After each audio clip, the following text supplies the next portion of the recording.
Hello, अस्सलाम वालेकुम। मैं professor Shamim Ahmad, forum for secular democracy and social justice से आज एक बहुत अहम मसले पर आप लोगों से बात करूंगा। वो मसला है कि क्या बैंक इंटरेस्ट लेना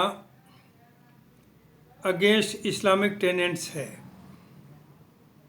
यानी कुछ लोगों का कहना है जैसे कि इंटरेस्ट लेना हराम है।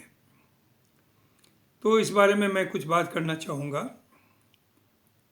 चूँकि मैं उम्मीद कर रहा था कि इस पे बहुत कन्फ्यूजन है कम्युनिटी के अंदर, और ये उलमाओं की ज़िम्मेदारी है इसे क्लैरिफाई करें, जिससे कि लोग एक तरह से इन चीज़ों पे चल सकें।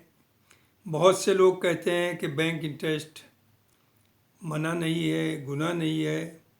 बहुत से लोगों का कहना है कि अगर इंटरेस्ट नाम साथ में आ गया तो किसी भी तरह का इंटरेस्ट हो वो हराम है।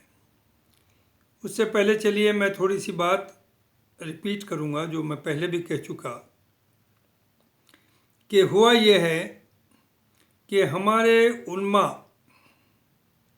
सब नहीं, बाय एंड लार्ज वक्त के साथ कुछ चीज़ें ऐसी हुई जिन्हें वो सही तरीके से इंटरप्रेट नहीं कर पाए या उस पर अमल नहीं कर पाए।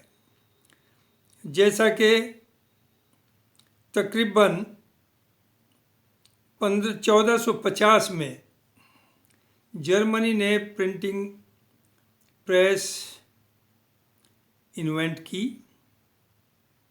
उस वक्त उलमाओं ने, ख़ासतौर से टर्की के उलमा शेखुल इस्लाम साहब ने ये फतवा जारी किया कि प्रिंटिंग मशीन से लिखाई करना या प्रिंट करना हराम है। उसका नतीजा ये हुआ कि मुस्लिम कम्युनिटी दूसरी कम्युनिटीज़ से तकरीबन 250 साल पीछे हो गई। और बाद में आप देखा कि अब तो हर चीज़ उसी प्रिंटिंग मशीन से चल रही है। उस 250 साल में जो यूरोपियंस थे, दूसरे लोग थे, उन्होंने बड़ी तरक्की की। अपने मज़हब की किताबें भी प्रिंट करके मशीनों से बांटा, उसे फैलाया, साइंटिफिक रिसर्च भी की, सब कुछ किया, लेकिन हम लोग उसमें पिछड़ गए। उसमें तकरीबन 250 साल का कहना है कि 250 साल हम पीछे रह गए। उसके बाद फिर आया, ये मैं रिपीट कर रहा हूँ, पहले कह चुका हूँ कि फ़ोटो को हराम किया, अब फ़ोटो भी खींच रहे हैं। लाउड स्पीकर को हराम किया, अब मस्जिदों पे सब पे लाउड स्पीकर चल रहे हैं। रेडियो टीवी को हराम बताया, टीवी पर अब हमारे बड़े बड़े उलमा आकर के बोलते हैं। इस तरह से हम लोगों को उलमाओं ने, हमारे जो उलमा हैं जिनकी तरफ हम देखते हैं, उन्होंने चीज़ों को रेस्पॉन्ड करने में या तो लेट किया या नहीं कर पाए। अब सबसे रिसेंट मामला था इंस्टेंट ट्रिपल तलाक, एक गो में 3 तलाक कहना। ये मामला आया अभी 2 साल पहले। ये जो चीज़ें कुरान में बहुत क्लियर कट दी हुई हैं तो उस पर बहस की ज़रूरत नहीं, we have to accept as it is.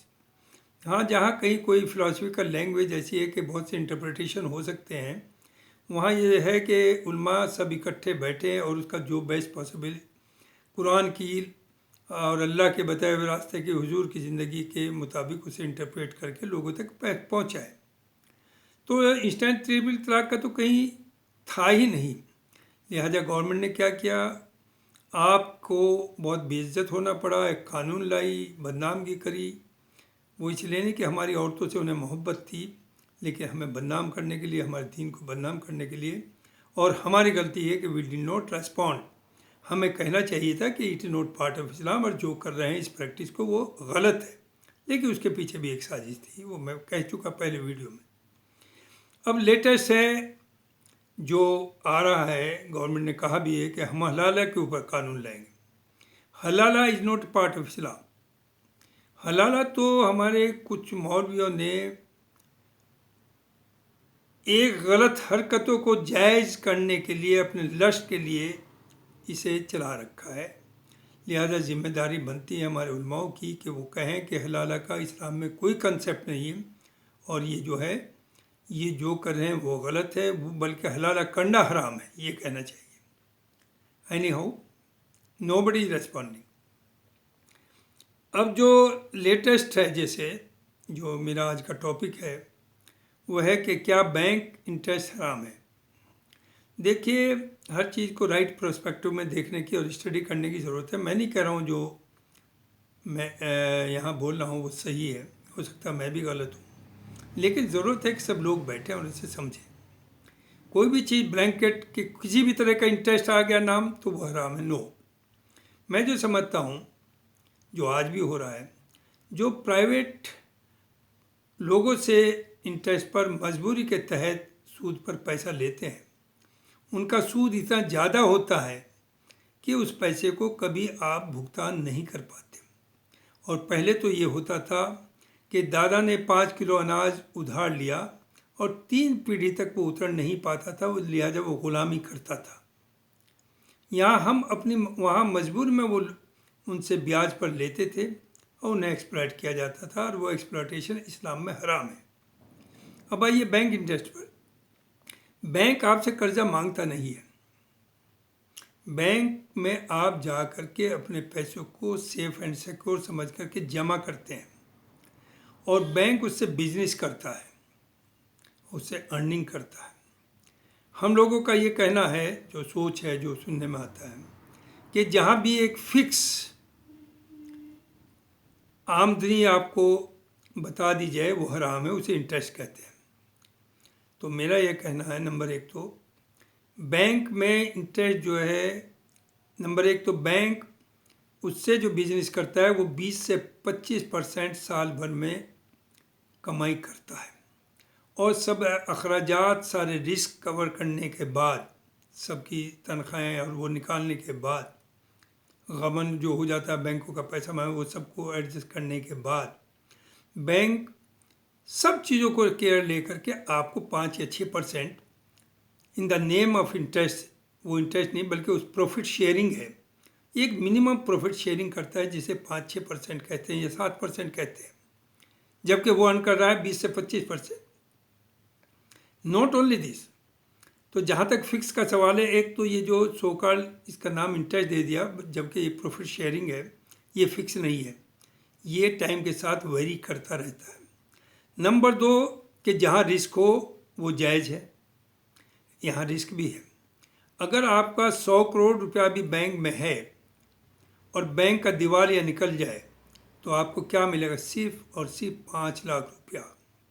तो इससे बड़ा रिस्क तो, बैंक में पैसा रखने से बड़ा रिस्क तो दुनिया में कहीं भी नहीं है। कि आपके 100 करोड़ है, 50 करोड़ है, 10 करोड़ है, बैंक का दिवालिया कैसे निकलता है कि लोन ले लिया, लोग लेकर के भाग गए, गवर्नमेंट ने पैसा बंटवा दिया, वो वापस नहीं आ रहा, तो बैंक का दिवालिया निकलता है, और उसमें सिर्फ आपको 5 लाख मिलता है। तो इससे बड़ा रिस्क कहाँ होगा? दूसरी चीज़,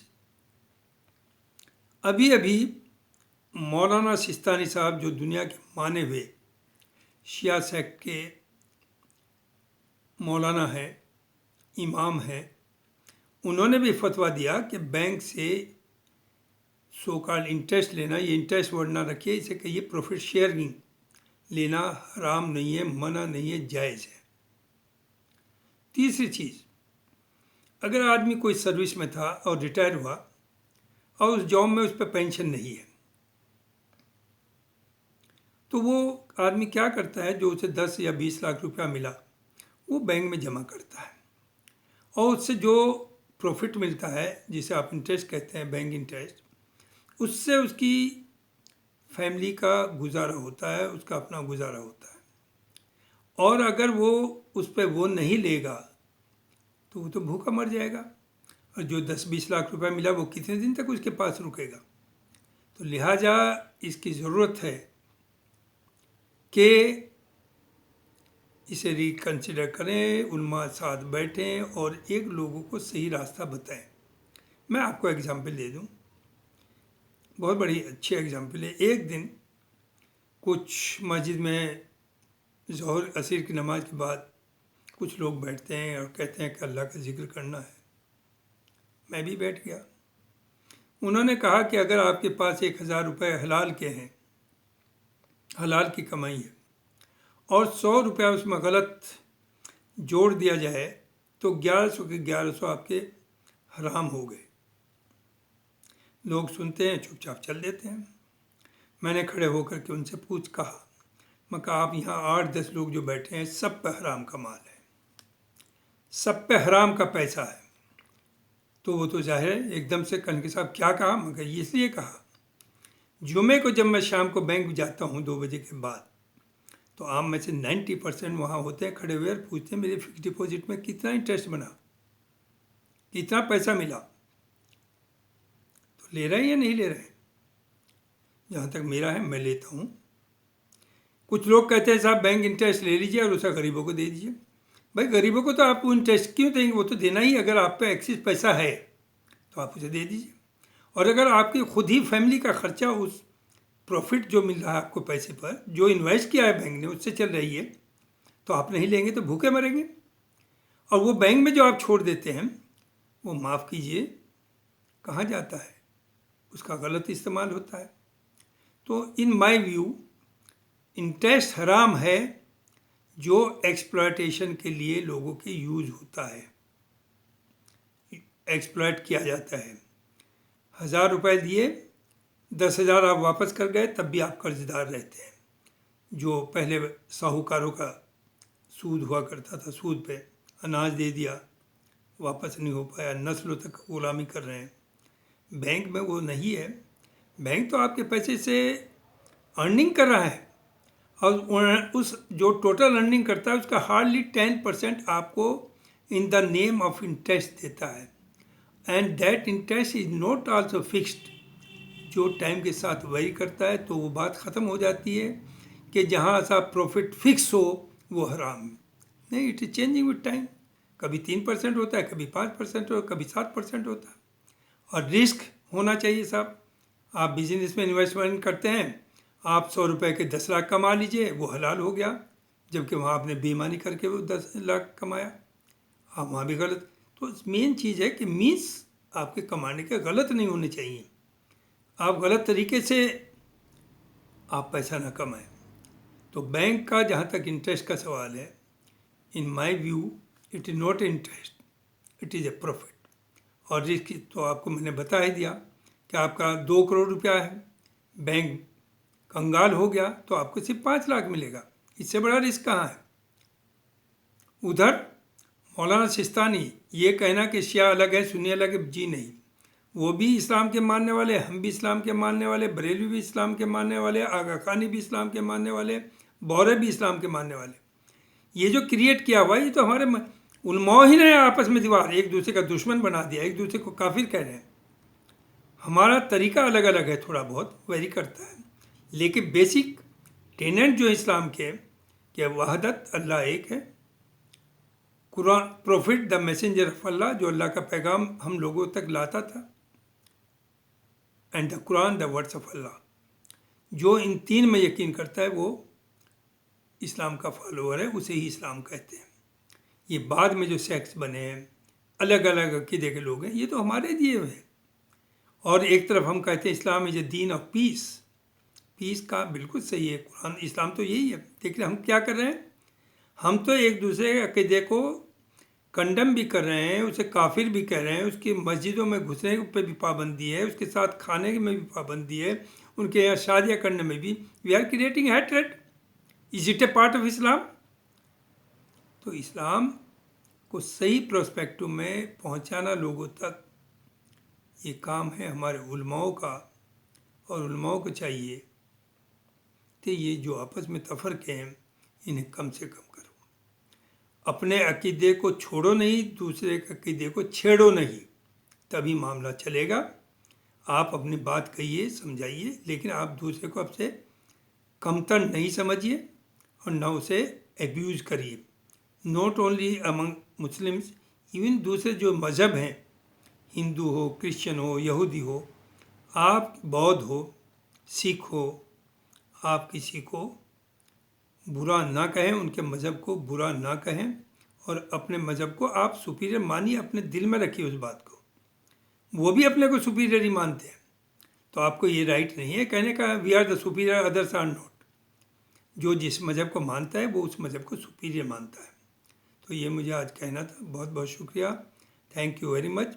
इस इंटरेस्ट के मामले पे और the profit sharing from the banks, जैसे हम इंटरेस्ट कहते हैं बैंक इंटरेस्ट, उस पर उलमाओं को बैठने की ज़रूरत है, लोगों में सही मैसेज देने की ज़रूरत है।